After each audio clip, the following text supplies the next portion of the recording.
اعوذ باللہ من الشیطان الرجیم بسم اللہ الرحمن الرحیم رب اشرح لی صدری ویسر لی امری واحلل عقدۃ من لسانی یفقہوا قولی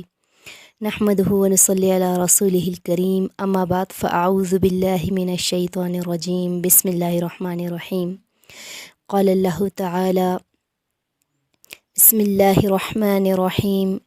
انا انزلناہ فی لیلۃ القدر وما ادراک ما لیلۃ القدر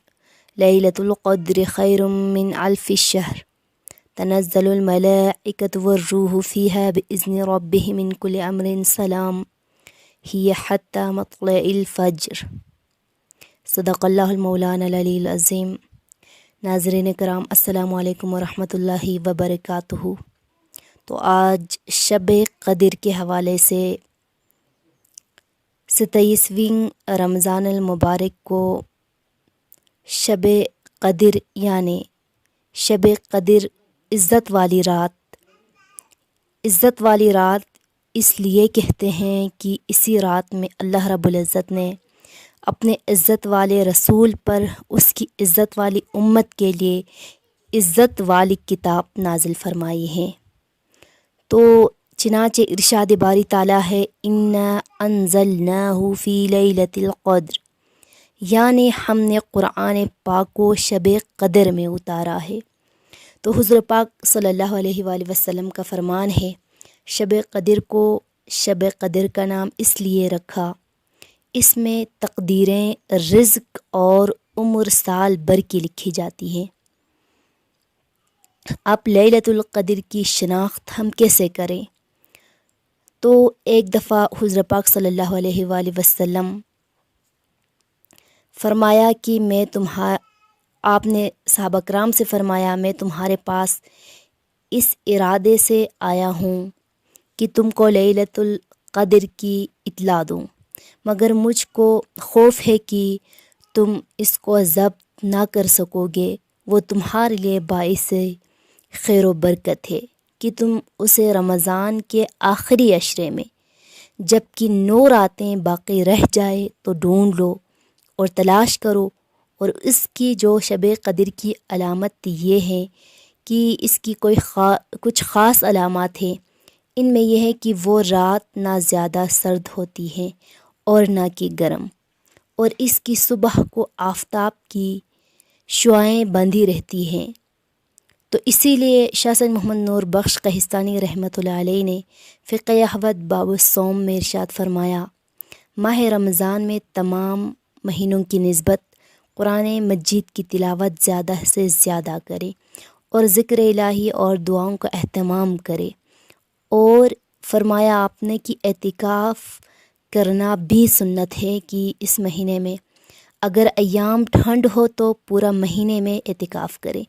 اگر ایسا نہ ہو تو کم از کم آخری 10 دنوں میں اعتکاف کرنا زیادہ تاکیدی پہلو رکھتا ہے۔ تو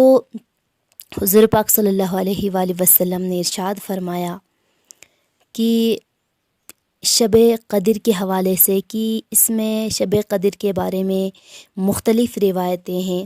مگر 27ویں رمضان المبارک کے حوالے سے کہ ہمیں یہ ثابت ہوتا ہے کہ ایک دفعہ حضور پاک صلی اللہ علیہ وآلہ وسلم نے ارشاد فرمایا کہ میرا اور میری امت کا رمضان کی 27ویں شب میں قیام کرنا خواہ جتنی بھی دیر ہو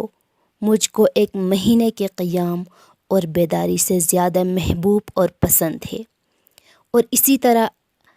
آپ فرماتے ہیں کہ ایک شخص رسول پاک صلی اللہ علیہ وآلہ وسلم کی خدمت میں حاضر ہوا اور کہا کہ رمضان کی پہلی رات میں سو گیا تھا اور عبادت سے غافل ہو گیا۔ تو حضور پاک صلی اللہ علیہ وآلہ وسلم نے فرمایا کہ تو 27ویں شب میں بیدار رہ، کیونکہ وہ رات خدا تک پہنچانے والی رات ہیں۔ تو اس سے ہمیں معلوم ہوا کہ شب قدر 27ویں رمضان المبارک کو ہی ہے، مگر ہمیں آخری 10 دنوں میں زیادہ سے زیادہ عبادت کرنی چاہیے تاکہ اس کی جو رات یعنی اس رات کی رحمت سے کہ ہم لوگ محروم نہ ہو جائیں۔ تو اللہ تبارک و تعالیٰ نے شب قدر کو رمضان کے مہینے میں پوشیدہ رکھا ہے، کیونکہ اس مہینے میں امت محمدی صلی اللہ علیہ وآلہ وسلم کے نیک لوگ اکثر راتیں جاگ کر گزارتے ہیں اور بے شمار ثواب پاتے ہیں۔ پس اس مبارک مہینے میں راتوں کو جاگا کریں۔ شب قدر میں جاگنے والوں پر کیا ہے کہ دوزخ حرام ہے، اور جو بھی یعنی اس رات جو بھی حاجت کے لیے دعا مانگے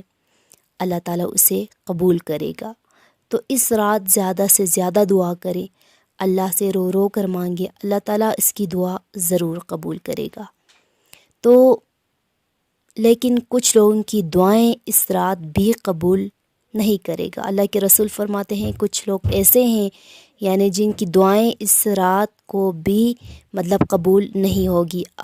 اس کا مطلب یہ ہے کہ آج کی رات ان کے لیے معافی نہیں ہوگی جو رشتہ داروں سے اور مسلمان بھائیوں سے قطع رحمی اور قطع تعلقی کیا ہوا ہو، اور اس شخص کی معافی نہیں ہے جو ماں باپ کے نافرمان ہو یعنی والدین نے اسے عاق کیا ہوا ہو۔ آج ان لوگوں کے لیے معافی نہیں ہے جو ان ظالم شخص کے لیے معافی نہیں ہے جنہوں نے کسی غریب یا یتیم کا حق ناحق طریقے سے کھایا ہو، اور ان کے لیے بھی معافی نہیں ہے جنہوں نے اللہ کو چھوڑ کر کسی اور کو اپنا معبود بنایا ہو یعنی مشرک اور کافر کے لیے آج کی رات کوئی معافی نہیں ہے۔ تو 27ویں شب کو دعوت صوفیہ کی روح سے جس اعمال کا مخصوص ذکر کیا ہوا ہے وہ اس طرح ہے کہ ماہ رمضان المبارک کی 27ویں شب کو نماز عشاء کے بعد سورہ